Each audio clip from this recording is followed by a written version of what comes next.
Hey, what's up, guys? It's Luke, and you're watching Luke the Gathering. Thanks for checking out the channel, and thanks for watching the video. I really appreciate it.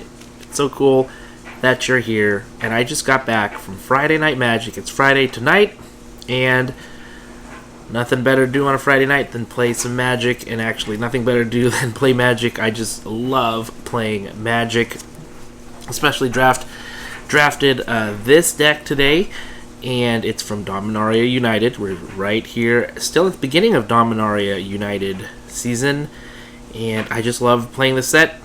But I keep drafting domain decks. My deck archetype is domain, and I'm going to share with you all the crazy domain stuff I have in here. My record today, again, 2-1. Why is it always... Well, it used to be always 1-2. Now it's 2-1. That's a pretty good improvement, I think, and I'm very proud of that. But I do want to get to that vaunted 3-0 if I can. I did face off another domain deck that was very powerful, and that took care of me in one of the rounds that I played. But 2-1, still happy with that. For my troubles, every week they give out a promo. We got the Fyndhorn Elves. That's cool. German version. And for the 2 wins, we got a couple packs, which we'll crack open at the end of the video to kind of see what we got. So without further ado, let's go ahead, turn the camera around, and see the cards. Alright, like I said, I drafted a domain deck, and I drafted a lot of the dual lands. Let's see how many I got. We got 1, 2, 3, 4, 5, 6, 7, 8, 9, 10, 11, 12. 12 dual lands out of the cards that I drafted. That is insane. Nobody was taking dual lands, or taking very little, and so I was able to take advantage of that. I gotta tell you, I was getting domain by turn 3 and 4 for just about almost every game. It was really crazy. I never had to worry about getting domain. It just happened so fast. Let's see some of the cards in the deck. We got Linebreaker, Baloth. I think this guy's amazing. First of all, it has Enlist. That's great. And it can't be blocked by creatures with power 2 or less. So this can be a game ender, like right there when they have, like, for example, walls. And I did face a wall deck. Walls can't even touch this guy because they all have power like 2 or less. Except for like the one black one that can hit you in the face. But besides that one, like most of the walls, they couldn't do a thing against it. And a lot of like the white decks with like creatures with really low power, they could not stop this. And even if they could, they'd have like one that might have had 3 or more power, and that was it. So there we are. Twin Furno. I got this cool looking. It looks great. It's in foil. However, actually, I never really drew this card, so I never got to play with it. Urborg Repossession. This is an awesome card. Getting a card back from your graveyard. There was one specific card that I was targeting with this. We'll talk about it. Oh, we'll talk about it right now. It's Maria's Outrider. Getting domain so fast. When this card enters the battlefield, it just slaps the opponent for 5 in the face. That is so awesome. And so, getting to recur it in any way. And I was really hoping to get that Argosy thing, where it exiles things and brings them back. That Cruet, man, that would have been so sweet. But couldn't do it, so did it with Urborg. Repossession was good anyways.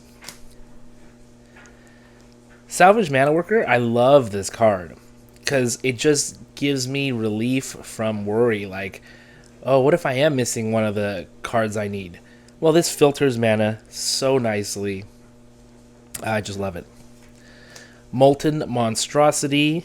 This card came down a lot, even though it's an 8-drop. The spell costs X less to cast, or X is greatest power among creatures you control. A lot of times this came down for like 4, which is a really nice rate.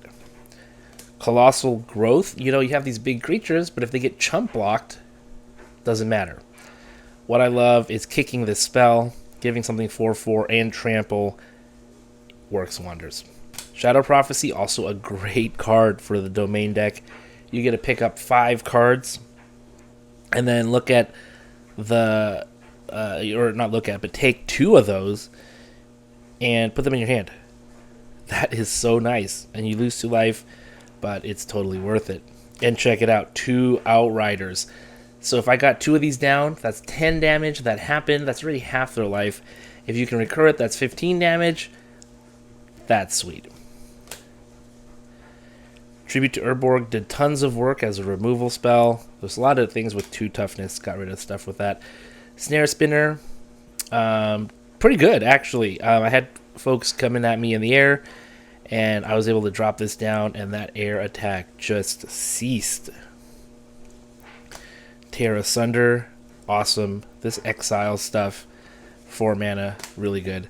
Deathbloom Gardener gave me mana if necessary, and gave my opponent pause whenever they wanted to attack in, because this is a Death Toucher.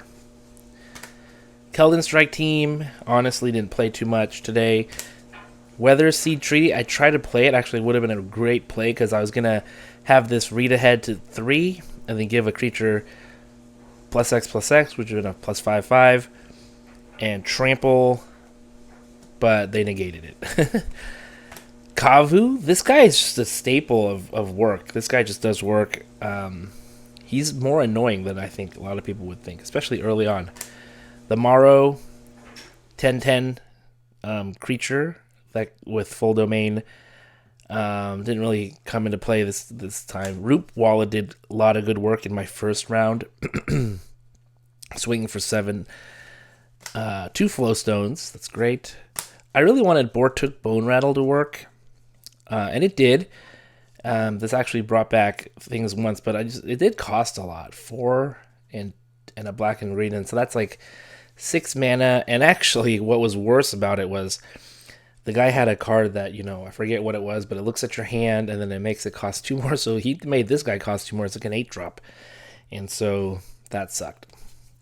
Check it out. I've been wanting to play with King Darian, and I actually got Queen Alanal too, and that was cool. And they're both in the alternate arts. Darian especially is awesome. Not so much in this deck. I think even in a pure green, white, tokens deck, it would be a lot stronger. Same thing with Queen. But these guys were just like a little extra. I had to put them in, and I could because of domain. It wasn't a huge cost, even though Queen does take 2 white. And this guy did a lot of work for me. Defiler of Instinct, 4/4 with first strike. It's hard to face off against a 4/4 with first strike. And so that's the deck. It was a lot of fun to play. Again, it went 2-1. Sideboard was really small because I took so many lands. Lightning Strike, a great card. I really just wanted to keep it in, but I couldn't find any room for it. Sulphurous Springs does not have any basic land types, so I did not want it in the deck. Scout the Wilderness was probably close to getting in. This was never close. I got another Bortuk Bone Rattle. One of these was last passed to me because I guess no one wanted it. Tail Swipe and Automatic Librarian. Not bad, actually, for a sideboard in terms of, some playables. And again, here's a closer look at the Elves card. And yeah, it is in German. All right, we got 2 set booster packs to take a look at today.